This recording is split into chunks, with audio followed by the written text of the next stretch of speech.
राम राम भाई। मेरे सारे छोटे बहन मेरे चैनल में आप सभी का हार्दिक स्वागत है। आइए सुनते हैं एकादशी की कथा। एक समय की बात है एक राजा है कि है दो लड़की थी है। बड़ी लड़की थोड़ी ही सावले कलर की थी और छोटी है लड़की बहुत सुंदर थी। और है वह एकादशी माता का व्रत करती थी।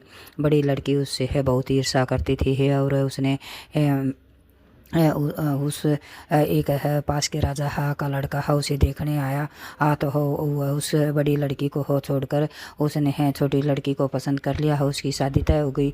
उसके बाद है उस है बड़ी बहन है उससे और भी ज़्यादा जलने लगी। उसने है कई बार उसे है मारने की कोशिश की। एक बार लड्डू में जहर दिया तो हो उस है ने है गैस माता ने उसे बचा लिया। फिर दूसरी बार उसे है कुएं पर पानी भरने ले गई है तो वह उसे है कुएं में धकेल दिया। उस हर बार है माता रानी ने है उसे बचा लिया। फिर है उसकी शादी एक दिन हुआ है बोली, बहन है तुम्हारी मृत्यु क्या कारण है। सबकी मृत्यु का कारण का होता है और है तुम्हारी मृत्यु का क्या कारण है। बोली है कि है मेरे है पालतू तोते के है गले में जो है माला है अगर है उसे मार कर है उस है को निकाल लें तो मेरी मृत्यु हो जाएगी। अगर हो उसे है निकाल के रख दे है तो मैं जीवित हो जाऊंगी। तो हो यह सुनकर वह उस तोते को ढूंढने लगी। फिर वह छोटी लड़की है उसके है पिताजी के पास जाती है और वह कहती है, पिताजी है अगर मैं है मर भी जाऊँ तो मुझे आप है पुराने है महल में है जाकर लेटा देना। हाँ मुझे अंतिम संस्कार मत करना। बोला हाँ तुम ऐसे क्यों कर रही हो। बोली है समय का क्या पता है कैसा हो जाए, क्योंकि उसे है पता था कि है तुम्हारी बहन तुम्हें मारने की है कोशिश कर रही है। तो वह राजा बोले हाँ तुम ऐसे मत बोलो। और वह बोली है पिताजी है हाँ, समय का कुछ नहीं पता है। तो मैंने जैसे कहा वैसे करना। तो वह बोला कल तुम्हारी शादी है तुम ऐसे मत कहो। तो फिर वह बड़ी लड़की है उस तोते को ढूंढती रही, उसका तोता नहीं मिला। फिर शादी वाले दिन है बारात आ गई है और है उसका हाथ तोता है उस बड़ी बहन को मिल गया। उसने उस तोते को मारकर और उसके ही गले से वह माला निकाल ली। तो वह 3.5 फेरे ही लिए थे है कि वह मूर्छित हो गई। राजा ने है उसे है महल में है अंदर है ले गए और है वैद्य बुलाया। वैद्य बोला है कि मैं है यह पहली बार देख रहा हूँ कि यह न है तो जीवित है और न ही है मरी है। इस अवस्था में है यह जिंदी लाश है। तो हो मैं यह पहली बार देख रहा हूँ। राजा बोला कि तुम बाहर जाकर है यह बोल दो हो कि है राजकुमारी है मूर्छित बेहोश हो गई है, कुछ देर में होश आ जाएगा। तो अगर ये ऐसा नहीं किया तो तुम्हें मैं फांसी का आदेश दूंगा। तो वह है बाहर जाकर डॉक्टर बोला है कि है न रानी है बेहोश हो गई है, कुछ देर में है उसे होश आ जाएगा। फिर उसकी है बड़ी बेटी आती है और वह कहती है पिताजी है मुझे है मेरी बहन के है मरने का बहुत है दुख है, मगर है इससे है ज़्यादा दुख है तुम्हारी इज्जत का है। अगर है बारात उल्टी चली जाएगी है तो तुम्हारी क्या इज्जत रहेगी। तो इसलिए है आप है मेरी शादी से है राजकुमार से कर दो हो। तो हो उसके पिताजी ने यह बात ठीक लगी और उसकी शादी उससे कर दी। फिर कुमार बोला नहीं यह मेरी पत्नी नहीं है, यह मेरी पत्नी तो बोलती है तो फूल जड़ते हैं। फिर उसके है बचे हुए हैं उस फेरे भी उसके साथ है करवा देते हैं। राजा वह राजकुमार है अपने हैं वहाँ घर ले जाता है और वो उससे है नहीं अपनाता। फिर है उसने है एक दिन ठान ली कि है भाई है मैं है पता लगा कर लाऊंगा कि मेरी पत्नी के साथ क्या हुआ है।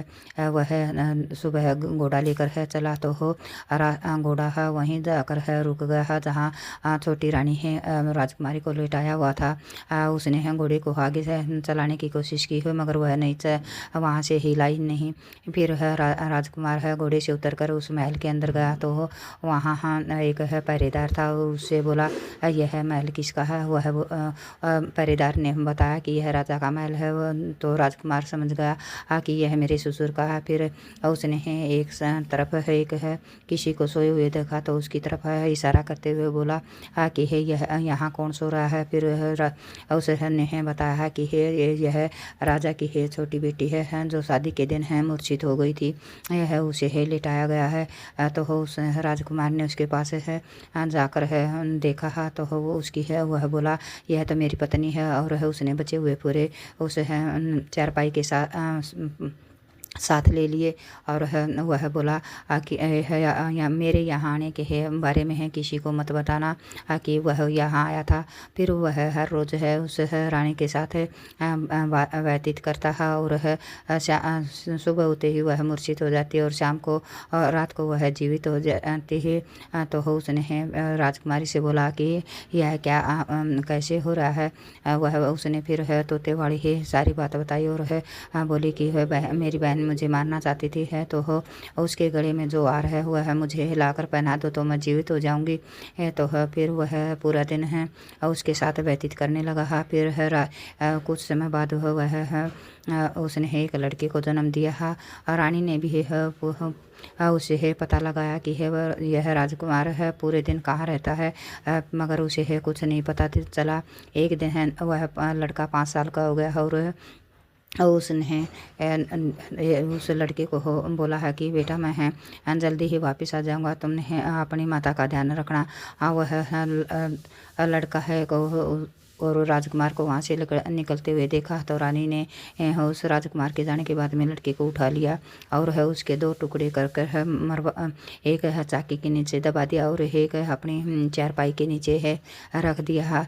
तो रानी है इस अपने बेटे को न पाकर बहुत दुखी हुई और एकादशी माता को पुकारने लगी है। फिर एकादशी माता एक है नौकरानी का एक है भिखारी का वेश धारण कर कर है उसके बड़ी रानी के है महल में गई और वहाँ जाकर भीख मांगने लगी है। तो रानी ने दासियों को भीख डालने के लिए कहा तो वह बोली नहीं मैं है तुम्हारी है रानी के हाथ से लूँगी। तो दासियों के अंदर जाने के बाद में वह गैस माता ने बिल्ली का रूप धारण किया है और वह महल के अंदर चली गई। तो उसने बिल्ली ने देखा है कि रानी के चारपाई के नीचे है उसका सिर है वह वहाँ से लेकर और उसके धड़ के साथ जोड़ दिया और उसमें प्राण डाल दिए।